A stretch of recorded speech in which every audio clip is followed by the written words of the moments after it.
Hello friends, स्वागत है एक बार फिर से आप सभी का डिजिटल तैयारी यूट्यूब चैनल पर। मेरा नाम है चेतन पारिक।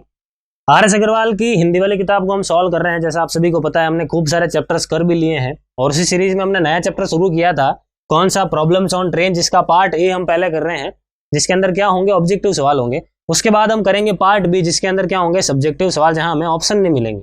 ठीक है, तो पार्ट ए चल रहा है और पर्टिकुलरली देखा जाए इस पूरी सीरीज में तो ये दूसरा पार्ट है। एक पार्ट अब तक आ चुका है और वो पहला पार्ट जरूर देखना, पूरा पूरा जरूर देखना, क्योंकि अगर आप इस चैप्टर से अनभिज्ञ हो, मान लो आपको इस चैप्टर से रिलेटेड कुछ नहीं आता है, तो अगर आप पार्ट 1 देखोगे तो एक अच्छा खासा बेसिक आपका क्लियर हो जाएगा, डेवलप हो जाएगा बेसिक, फिर आप आगे के सवालों को कर पाओगे। ठीक है, तो हम शुरू करते हैं पार्ट नंबर 2 को। और पार्ट नंबर 2 में हमारा पहला सवाल और इस पूरी सीरीज में 8वां सवाल क्या है, तो ये रहा आपके सामने। फटाफट से पॉज करें, ट्राई करें क्या आंसर है। अगर आपने पार्ट 1 देखा है तो मुझे अच्छी तरीके से विश्वास है आप सभी पर कि आपने आंसर कर भी लिया है अब तक पॉज करके। अब क्या है इसका आंसर, चेक कर लो, सॉल्यूशन आपने कर ही लिया है। तो 108 किलोमीटर प्रति घंटा की चाल से जा रही 240 मीटर लंबी रेलगाड़ी एक प्लेटफॉर्म को 20 सेकंड में पार कर जाती है और एक व्यक्ति इसी प्लेटफॉर्म को 5 मिनट में पार करता है, तो उस व्यक्ति की चाल कितनी है, ये आपको ज्ञात करना है। समझ गए सवाल? सवाल कह रहा है कि एक ट्रेन है, 108 किलोमीटर प्रति घंटा से चल रही है, वो एक प्लेटफॉर्म को पार कर लेती है। ठीक है, अब प्लेटफॉर्म को कितने समय में पार करती है? 20 सेकंड में। तो अगर ट्रेन किसी प्लेटफॉर्म को पार करती है, इसका मतलब ट्रेन खुद की लंबाई भी पार करेगी प्लस प्लेटफॉर्म की लंबाई को भी पार करेगी। ये चीज हमने लास्ट पार्ट में डिस्कस की थी। तो ट्रेन ने खुद की लंबाई यानी 240 तो पार कर लिया, प्लेटफॉर्म की लंबाई कितनी है वो तो दे ही नहीं रखा, तो वही हमें पहले निकालना पड़ेगा, फिर हम आगे बढ़ेंगे। तो 108 किलोमीटर प्रति घंटा ये हमें दे रखी है स्पीड, 108 किलोमीटर प्रति घंटा ये हमें दे रखी है ट्रेन की स्पीड। स्पीड क्या होता है? दूरी बटा चाल होता है। तो दूरी क्या लिखेंगे? 240 ट्रेन की लंबाई प्लस x, मान लिया प्लेटफॉर्म की लंबाई, दोनों को जोड़ लिया, कुल लंबाई आ गई, और बटा में हम क्या करेंगे? 20। ठीक है, 20 क्यों कर रहा हूँ? टाइम है ना, डिस्टेंस अपॉन टाइम फॉर्मूला। ये किलोमीटर पर आवर में दे रखा है, इसको मीटर पर सेकंड में चेंज करना पड़ेगा, क्योंकि सारी ये जो इन्फॉर्मेशन है ना वो मीटर में है, तो यूनिट सेम रहना जरूरी है इस चैप्टर में, ये भी ध्यान रखना है आपको पूरा। अब इसको सॉल्व करना है पूरे के पूरे को। तो आप देख सकते हो ये 6 बार में कट रहा है। ठीक है, और 6 इंटू 5 कितना हो गया? 30, और ये 20 जब गुणा में आएगा तो कितना हो गया? 600। और 240 जब आप 600 में से घटाओगे तो आपको पीछे कितना मिलेगा? 360 मिलेगा। तो यहाँ से डायरेक्टली मैंने देख लिया कि x का मान कितना आ गया? 360 मीटर आ गया, 360 मीटर आ गया। x 360 मीटर आने का मतलब क्या है कि आपने प्लेटफॉर्म की लंबाई निकाल ली। अब अगर प्लेटफॉर्म की लंबाई आ गई तो अब आप आसानी से देख सकते हो कि वह जो व्यक्ति है वो इस प्लेटफॉर्म को 5 मिनट में पार करता है। तो आदमी की चाल क्या है? तो फिर से देखो, इस बार चाल का फॉर्मूला यूज करो। चाल का फॉर्मूला क्या होता है? स्पीड का फॉर्मूला क्या होता है? डिस्टेंस अपॉन टाइम, यानी दूरी बटा समय। दूरी कितनी है? तो उस आदमी ने अगर प्लेटफॉर्म को पार किया है, इसका मतलब प्लेटफॉर्म की जितनी भी लंबाई है उसको पार किया है। तो दूरी की जगह आप क्या लिखोगे? जितनी प्लेटफॉर्म की लंबाई है, और वो कितनी है वो आपने अभी निकाली, 360 मीटर्स। ठीक है, ये हमने कर लिया। और कितना समय लग रहा है? 5 मिनट का समय लग रहा है, तो 5 मिनट का लगा लो डिवाइड। अब ध्यान रखें, मिनट को फिर से सेकंड में चेंज करना पड़ेगा, क्योंकि सारे ऑप्शन हमें मीटर पर सेकंड में दे रखे हैं। ऊपर वाला तो मीटर हो गया, लेकिन नीचे वाला तो अपना मिनट में है, इसको सेकंड में चेंज करो। तो मैंने क्या कर लिया, यहाँ पर 60 से गुणा कर लिया। आई बात समझ में? अब आगे इसको सॉल्व करना है। तो आप देख सकते हो कि ये 6 बार में कट गया, और 6/5 कितना होता है? 1.2 होता है। कितना होता है? 1.2 होता है। तो 1.2 मीटर पर सेकंड, यानी ऑप्शन सी क्या होगा? हमारा करेक्ट आंसर होगा। ठीक है, आगे बढ़ते हैं अगले सवाल की ओर। देखो नेक्स्ट क्वेश्चन है 9th नंबर, फटाफट से ट्राई करें अपनी तरफ से। बहुत ही सिंपल सवाल है ये। तो ये कह रहा है कि एक 240 मीटर लंबी रेलगाड़ी एक प्लेटफॉर्म को 20 सेकंड में पार कर सकती है, तो रेलगाड़ी की चाल ज्ञात करो। अब रेलगाड़ी की चाल ज्ञात करनी है। चाल का फॉर्मूला क्या होता है? दूरी बटा समय। दूरी कितनी? अब रेलगाड़ी जब प्लेटफॉर्म को पार करती है, मतलब रेलगाड़ी खुद की लंबाई भी पार करेगी प्लस प्लेटफॉर्म की लंबाई भी पार करेगी। तो खुद की लंबाई 240 इसने पार कर लिया, प्लस प्लेटफॉर्म की लंबाई क्या मान लिया? पता ही नहीं, दे ही नहीं रखा, तो x रख लिया, और बट्टा में समय कर लेंगे 20। अब क्या आप इसको सॉल्व करके अपना आंसर निकाल सकते हो क्या? कैसे निकालोगे? x की वैल्यू ही नहीं है तो क्या करोगे? आई बात समझ में? तो इस सवाल में हमारा आंसर क्या होगा? निर्धारित नहीं किया जा सकता, ऑप्शन डी, क्योंकि यहाँ पर प्लेटफॉर्म की लंबाई गिवन नहीं है। आई बात समझ में? तो जिन लोगों ने पार्ट 1 पूरी तरीके से देखा है उनके लिए सवाल बहुत ही सिंपल है। देखो बहुत ही बेसिक सवाल बन गया। आगे बढ़ते हैं 10वें सवाल की ओर। 10वां सवाल क्या कह रहा है? देखो, एक रेलगाड़ी एक बिजली के खंभे को 5 सेकंड में पार कर जाती है तथा 600 मीटर लंबे पुल को 35 सेकंड में, तो रेलगाड़ी की चाल ज्ञात करो। समझना ध्यान से कि रेलगाड़ी है, एक बिजली के खंभे को पार करने में 5 सेकंड में पार कर लेती है, लेकिन वही रेलगाड़ी जब एक 600 मीटर लंबे पुल को पार करती है तो 35 सेकंड का समय ले रही है।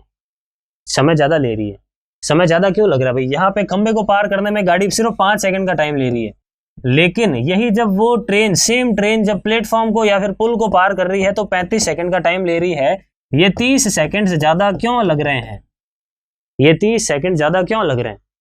तो आपके मन में आ रहा होगा कि सर 30 सेकंड ज्यादा इसलिए कर रहे हैं क्योंकि जब ट्रेन खंबे को पार करती है तो ट्रेन खुद की लंबाई को ही पार करती है, लेकिन जब ट्रेन किसी पुल या प्लेटफॉर्म को पार करती है तो खुद की तो लंबाई पार करती ही है, प्लस वो पुल या प्लेटफॉर्म की लंबाई जो है उसको भी पार करती है। तो बिल्कुल सही सोच रहे हैं आप सभी कि ये 30 सेकंड ज्यादा क्यों लगे, क्योंकि इस केस में ट्रेन ने खुद की लंबाई के साथ, ट्रेन यानी टी का मतलब है खुद की लंबाई के साथ साथ पुल यानी ब्रिज की लंबाई को भी पार किया। लेकिन 5 सेकंड जब ये पहले वाले थे ना, इसमें केवल ट्रेन ने खुद की लंबाई को भी पार किया था। तो नीचे वाले केस में क्या हुआ कि ब्रिज की लंबाई एक्स्ट्रा चलने की वजह से 30 सेकंड ज्यादा लगे थे। आई बात समझ में? पुल को पार करने की वजह से, पुल को पार करने की वजह से 30 सेकंड ज्यादा लगे थे।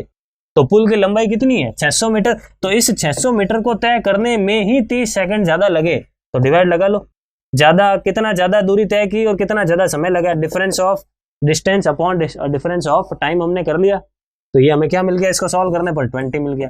आई बात समझ में? क्या मिल गया? 20। तो ये 20 क्या है? उस रेलगाड़ी की चाल है, लेकिन ध्यान रखें ये चाल आपने मीटर पर सेकंड में निकाली है, ऑप्शन हमें किलोमीटर पर आवर में दे रखे हैं। तो मीटर पर सेकंड को किलोमीटर पर आवर में चेंज करने के लिए हम क्या करते हैं? 5/18 से गुणा करते हैं। देखो ऐसे ही करते हैं, सॉरी 18/5 से गुणा करते हैं, उल्टा कर दिया मैंने। मीटर पर सेकंड को किलोमीटर पर आवर में चेंज करना है, ठीक है? तो 18/5 से गुणा करते हैं। अब इसको सॉल्व कर लो, 18 × 4 कितना हो गया? 72 हो गया, यानी 72 kilometre per hour. Option C क्या होगा? हमारा करेक्ट आंसर होगा। ठीक है, तो सबसे शॉर्टेस्ट मेथड मैंने आपको बता दिया है और आई होप अच्छी तरीके से आपको चीजें समझ में आ रही है। ठीक है, लाइक जरूर करें, रास्ते में कमेंट भी करते आना। आगे बढ़ते हैं, 11वें नंबर सवाल को देख लेते हैं, फटाफट ट्राई करो एक बार।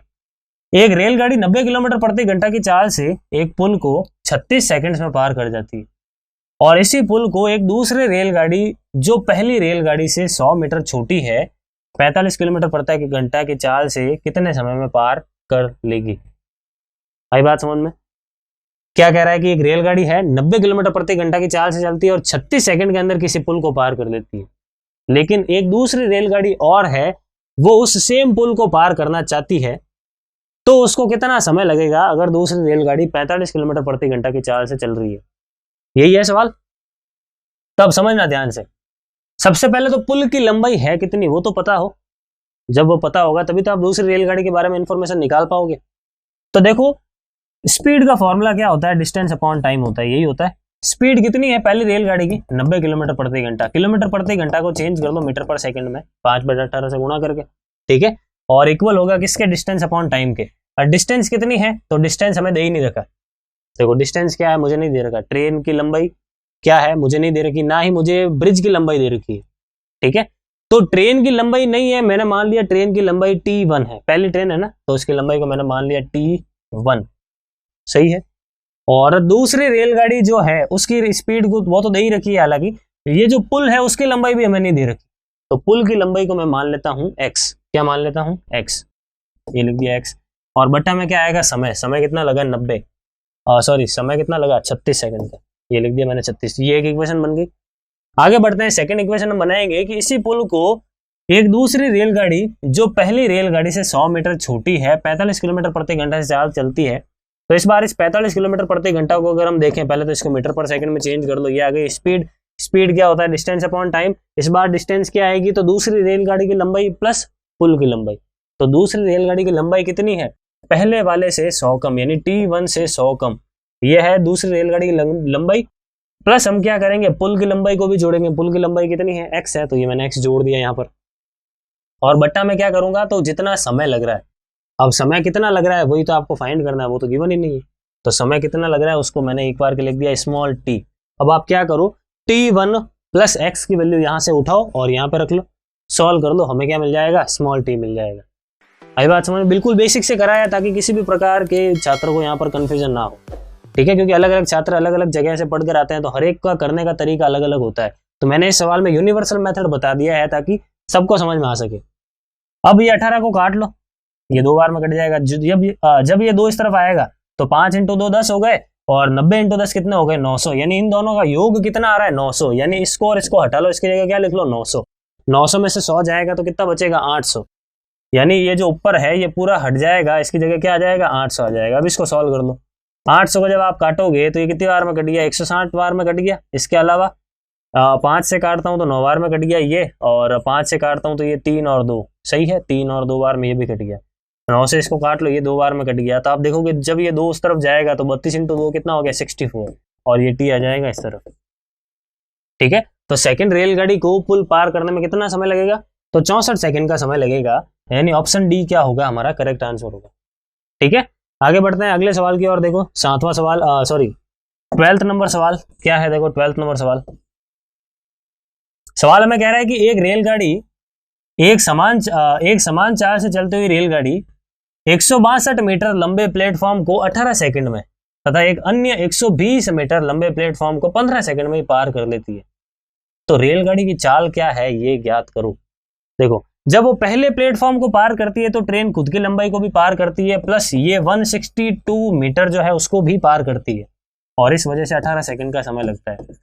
लेकिन जब वही रेलगाड़ी एक अन्य प्लेटफॉर्म को पार करती है तो वो खुद की लंबाई को पार करती है, प्लस दूसरे प्लेटफॉर्म की लंबाई भी पार करती है, जो अलग है कितनी है 120 है, और इसमें कितना समय लगता है तो 15 सेकंड का समय लग रहा है। आप देख सकते हो कि ऊपर वाले केस में 3 सेकंड ज्यादा लग रहे हैं, ऊपर वाले केस में 3 सेकंड ज्यादा लग रहे हैं। ये 3 सेकंड ज्यादा क्यों लग रहे हैं, क्योंकि ऊपर वाले केस में 42 किलोमीटर की जो डिस्टेंस है या 42 मीटर की जो डिस्टेंस है वो ज्यादा ट्रेवल हुई है। आप देख सकते हो यहाँ पर 162 है, यहाँ पर 120 है, यानी ऊपर वाले केस में 42 मीटर ज्यादा तय हुए हैं। ज्यादा तय होने की वजह से ही 3 सेकंड ज्यादा लगे हैं। तो 42 डिस्टेंस डिवाइड में कर लो टाइम, ये क्या आ गया हमारा आंसर आ गया। ये क्या मिल गई हमें, स्पीड मिल गई, डिस्टेंस अपॉन टाइम। अब ये जो आपको स्पीड मिली है ये मीटर पर सेकंड में है। आप देख लो सारा ऑप्शन किसमें, किलोमीटर प्रति घंटा में, तो किलोमीटर प्रति घंटा में चेंज कर लो, इसको क्या करेंगे इंटू 18 और बट्टा क्या कर लेंगे 5। अब इसको सॉल्व कर लो, देखो ये काट लो कितनी बार में कट गया 6 बार में कट गया।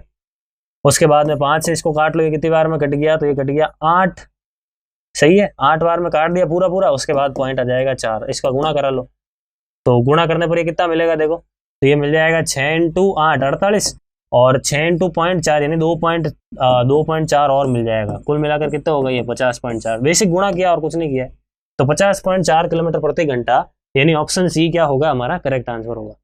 ठीक है, आगे बढ़ते हैं। देखो अगले सवाल को, 13 नंबर सवाल क्या है, फटाफट से ट्राई करें। हर सवाल को ट्राई जरूर करना है, मैं आपको हर बार यही चीज बोलता हूँ, क्योंकि ट्राई नहीं करोगे तो फिर मेरी प्रैक्टिस होगी आपकी नहीं हो पाएगी। एक एक सवाल को जरूर पेन कॉपी लेकर बैठो और रगड़ो उसको। ठीक है, नहीं हो रहा है तो भी कुछ ना कुछ करो, अपने आप रास्ता निकलेगा। चलते गए और कारवा बनता गया, सुना होगा। तो 13 नंबर सवाल क्या कह रहा है, एक रेलगाड़ी एक समान चाल से चलकर 122 मीटर लंबे प्लेटफॉर्म को 17 सेकंड में और 210 मीटर लंबे पुल को 25 सेकंड में पार करती है, तो रेलगाड़ी की चाल करो। देखो बहुत ही सिंपल सवाल है, सेम टाइप का सवाल है। यहाँ पर 17 सेकंड लग रहे हैं, यहाँ पर 25 सेकंड लग रहे हैं, 8 सेकंड ज्यादा लग रहे हैं। 8 सेकंड ज्यादा क्यों लग रहे हैं, क्योंकि यहाँ पर 122 है, यहाँ पर 210 है। नीचे वाले केस में कुछ दूरी ज्यादा तय हुई है। कितनी दूरी ज्यादा तय हुई है तो देख लो डिफरेंस कितना आ रहा है। तो ये यहाँ से मिल रहा है 78 और ये 10 कितने हो गए 88, यही है 88। इसको सॉल्व करना है, ये मीटर पर सेकंड में आ गया हमारा आंसर, लेकिन इसको हम क्या करेंगे इंटू 18/5 करेंगे, सो दैट कि हमें किलोमीटर पर आवर में आंसर मिल सके। अब इसको काट लो, 11 बार में कट गया। उसके बाद हम पहले मल्टीप्लाई कर लेते हैं, फिर डिवाइड कर देंगे। 18 इंटू 1 18, और 18 इंटू 1 18, और ये कितना हो गया 19, डिवाइड में कर लो 5, कितना मिल रहा है देखो 3 बार में पूरा जा रहा है, फिर 9 बार में पूरा जा रहा है, और फिर 6 बार में पूरा जा रहा है। तो 39.6 किलोमीटर पर आवर, यानी ऑप्शन डी क्या होगा हमारा करेक्ट आंसर होगा। ठीक है, आई होप सही से समझ में आ रहा है आपको सारे सवाल, एक एक सवाल अच्छी तरीके से समझ में आ रहा है। जो जो टेक्निक्स है मेरी आपको पसंद भी आ रही है। आगे बढ़ते हैं हमारे अगले सवाल की और। क्वेश्चन नंबर 14 क्या कह रहा है, एक 240 मीटर लंबी रेलगाड़ी को एक खंबे को पार करने में जितना समय लगता है उतनी ही गति से उसे अपनी लंबाई की दुगनी लंबाई के प्लेटफॉर्म को पार करने में उससे 40 सेकंड अधिक लगते हैं। तो रेलगाड़ी की चाल ज्ञात करो। सवाल देखो अच्छा सवाल है, थोड़ा सा इधर उधर करके कंफ्यूज कर रहा है, लेकिन 1 बाय 1 स्टेप बाय स्टेप चलोगे तो आसानी से कर लोगे। तो फटाफट से ट्राई करो पॉज करके। अब यहाँ पे समझो, 240 मीटर लंबी रेलगाड़ी को 240 मीटर लंबी एक रेलगाड़ी है, एक खंबे को पार करने में कितना समय लेती है। तो पहले देख लो, अब रेलगाड़ी की चाल क्या है मुझे नहीं पता, तो मान लिया चाल x है। ठीक है, मान लिया कि चाल x है, तो चाल का फॉर्मूला क्या होता है, दूरी बटा समय होता है। यही होता है दूरी बटा समय। तो दूरी कितनी है, देखो रेलगाड़ी जब खंबे को पार करती है मतलब रेलगाड़ी खुद की लंबाई को ही पार करती है, तो खुद की लंबाई दे रखी है 240, और कितना टाइम लगा, तो टाइम भी नहीं दे रखा है, टाइम मान लो t टाइम लगा। क्लियर। अब आगे क्या कह रहा है कि जितना समय लगता है उतनी ही गति से उसे अपनी लंबाई की दुगनी लंबाई के प्लेटफॉर्म को पार करने में उससे 40 सेकंड अधिक लगता। अब जब वो सेम रेलगाड़ी एक दूसरे प्लेटफॉर्म को पार करेगी जिसकी लंबाई कितनी है, तो रेलगाड़ी की डबल है, तो उसको खंबे को पार करने में जो भी समय लग रहा है उससे कितना समय ज्यादा लग रहा है, 40 सेकंड ज्यादा लग रहा है। इन सारे इंफॉर्मेशन को ध्यान से समझते हुए यूज करना कि यहाँ पर स्पीड है, फिर से है तो ट्रेन चलने वाली तो ट्रेन ही है, तो स्पीड जो है वो तो फिक्स है इसकी, यही कह रहा है सेम स्पीड से उतनी ही गति से, यानी स्पीड तो वही है एक्स की एक्स।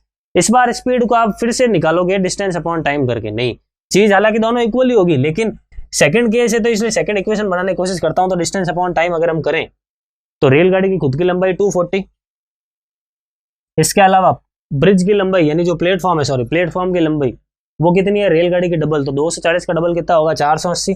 ये दोनों जोड़ लेंगे तो कुल मिलाकर कितना मिल जाएगा, तो ये 720 मिल जाएगा, दोनों को जोड़ लिया तो ये कुल मिलाकर लंबाई पार हुई है। और इस लंबाई को पार करने में समय कितना लगा, तो पहले से 40 सेकंड ज्यादा। पहले कितना समय लिया था हमने t, तो इस बार t से 40 सेकंड ज्यादा समय लगा, तो t + 40 लिख दो बस। आई बात समझ में। अब इसको सॉल्व करना है और x निकालना है और टिक लगा दो। ठीक है, अब आप चाहो तो 1 by 1 ऑप्शन यूज कर सकते हो, आप इक्वेशन को सॉल्व ना करना चाहो, अगर आप चाहो तो इक्वेशन को सॉल्व भी कर सकते हो। ठीक है, दोनों ही ऑप्शन हमारे पास खुले हैं, तो आपको जो मेथड यहाँ पर सही लगता है वो आप यहाँ पर अप्लाई कर सकते हो। हम यहाँ पर अब ऑप्शन को ही पकड़ के देख लेते हैं ऑप्शन से, और अगर आप बेसिक से करना चाहो तो t की वैल्यू उठाओ और यहाँ पे रख लो, तो थोड़ी सी कैलकुलेशन हो जाएगी। तो हम 1 by 1 ऑप्शन पुट करके देखते हैं और क्या मिलता है हमें, उस चीज को समझते हैं। अगर हमारा आंसर 6 हुआ, इसका मतलब x की जगह 6 आएगा, तो t इधर भेज दो, 6 को इधर लेके आ जाओ, तो आप देखोगे t आपको 40 मिल रहा है। आपको t कितना मिल रहा है, 40 मिल रहा है। ये t 40 आप उठा के यहाँ पर रखो, अगर 40 रखने पर आपको ये 6 मिल गया तो आपका आंसर सही है, वरना गलत है। 40 रखो यहाँ पर, 40 और 40 कितने हो गए, 80। जब आप 720 के अंदर जब आप 80 का डिवाइड लगा तो देखो 0 से 0 कट गया, क्या ये आपको 6 मिल रहा है क्या, x की वैल्यू तो आपको 9 मिल गई, 6 का मिला। आई बात समझ में। तो ये हमारा आंसर नहीं हो सकता। इसके बाद हम चेक करते हैं इस ऑप्शन नंबर बी को। जब आप ऑप्शन बी रखते हो यानी चॉइस रखते हो यहाँ पर, तो t कितना मिलेगा आपको, 10 मिलेगा। t कितना मिल गया, 10। जब 10 आप यहाँ पर रखते हो तो फिर से आप देखोगे कि ये चीज पॉइंटों में चली गई, लेकिन मुझे x कितना चाहिए, 6 चाहिए, तो ये भी आंसर नहीं है। फिर 36 रख के देखो। ठीक है, इसी प्रकार से मतलब सारा ऑप्शन रख के देखना है। तो मैं 36 की जगह पहले एक बार 12 रख के देख लेता हूँ। जब मैं 12 रखता हूँ तो 240/12 t कितना मिलेगा, 20 मिलेगा। कितना मिलेगा, 20। जब ये 20 मैं यहाँ पर रखता हूँ तो 20 और 40 कितने हो गए, 60। और 720/60 कितना हो गया, 720/60 हो गया 6। ठीक है, 720 अपॉन कितना रखना था, यहाँ पर मैंने t की जगह 20 रख दिया, तो ये 20 रख दिया यहाँ पर। तो 20 रखने पर आप देखो कि कितनी मिल रही है स्पीड, 720 डिवाइड में मैंने क्या कर दिया, 60 रख दिया। देखो 0 से 0 कट गया, कितना मिल गया मुझे, 8 मिल गया। कितना मिल रहा है, हाँ सॉरी 12 मिल गया, 8 कहाँ से मिल गया, 12 मिल गया। ठीक है, तो 12 मिल गया, मतलब हमारी कंडीशन सेटिस्फाई हो गई। तो आपका आंसर क्या हो गया, ऑप्शन डी। आई बात समझ में। तो आपको क्या करना है कि आप जो ऑप्शन पुट कर रहे हो यहाँ पर वही आपको मिलना चाहिए। तो आपका आंसर क्या होगा, ऑप्शन नंबर डी। मैं पहले डी इसलिए दिया मैंने क्योंकि 12 ही लग रहा है इसमें आंसर, सीधा सीधा डायरेक्टली लग रहा है। तो अच्छी तरीके से आई होप आपको समझ में आ गया है, ऑप्शन डी इसका करेक्ट आंसर है। अच्छी तरीके से समझना है इसको। आप अगर चाहो तो बेसिक से कर सकते हो, टी की वैल्यू उठाओ और यहाँ पर रख लो और सॉल्व कर लो। ठीक है, आगे बढ़ते हैं हमारे अगले सवाल की ओर। नेक्स्ट क्वेश्चन देखो, क्वेश्चन नंबर 15 ट्राई कर लें एक बार अपनी तरफ से। सवाल कह रहा है कि एक रेलगाड़ी 110 मीटर लंबे प्लेटफॉर्म को 40 सेकंड में तथा उस प्लेटफॉर्म पर खड़े एक लड़के को 30 सेकंड में पार करती है, तो रेलगाड़ी की लंबाई कितनी है, ये ज्ञात करो।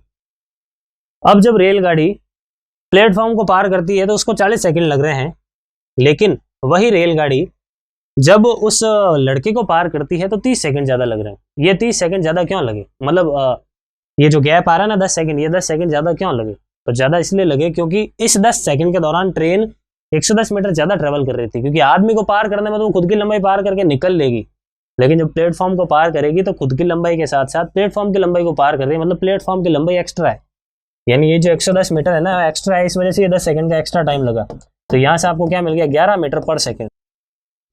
11 मीटर पर सेकंड, ये क्या मिल गया आपको, रेलगाड़ी की चाल मिल गई। अब अगर रेलगाड़ी की चाल मिल गई, रेलगाड़ी की लंबाई याद करना है, तो लंबाई का फॉर्मूला क्या होता है, डिस्टेंस का फॉर्मूला क्या होता है, स्पीड इंटू टाइम। स्पीड कितनी है 11 इंटू टाइम कितना लगा, आदमी को पार करने में कितना टाइम लग रहा है, 30 सेकंड का टाइम लग रहा है।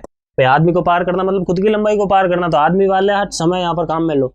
अगर आप वो समय काम में लेते हो तो फिर जो चीज मिलेगी उसमें से आपको 110 घटाना पड़ेगा, क्योंकि जब आप 40 रखोगे तो जो दूरी मिलेगी उसमें ट्रेन और प्लेटफॉर्म दोनों की लंबाई एडेड होगी, इसलिए मैं आपको 30 सेकंड लिख के करा रहा हूँ। तो कितना हो गया 330 मीटर हो गया, 330 मीटर रेलगाड़ी की लंबाई है, यानी ऑप्शन डी हमारा क्या हो गया, करेक्ट आंसर हो गया। एक बात समझ में। तो हमने कितने सवाल कर लिए, 15 तक के सवाल कर लिए, और यहीं पर हमारे पार्ट 2 को समाप्त करते हैं। तो एक एक सवाल आई होप आपको अच्छी तरीके से समझ में आए हैं तो लाइक जरूर करना। आप इंग्लिश वाली आर एस अग्रवाल को भी फॉलो करते रहें, जैसे मैं आपको हर वीडियो में बताता हूँ, वहाँ पर क्वेश्चंस का लेवल कंपैरेटिवली अच्छा होता है और नंबर ऑफ क्वेश्चंस भी ज़्यादा होते हैं, ज़्यादा वैरायटी देखने को मिलती है। तो हिंदी का जब ये चैप्टर पूरा हो जाए तो सेम चैप्टर आप इंग्लिश में भी सॉल्व कर लो, तो एक अच्छी खासी प्रैक्टिस हो जाएगी और ये चैप्टर के लिए आप कॉन्फिडेंट हो जाओगे। ठीक है, तो फिलहाल इस वीडियो को यहीं पर समाप्त करते हैं। Thank you. Please like, share, subscribe digital तैयारी।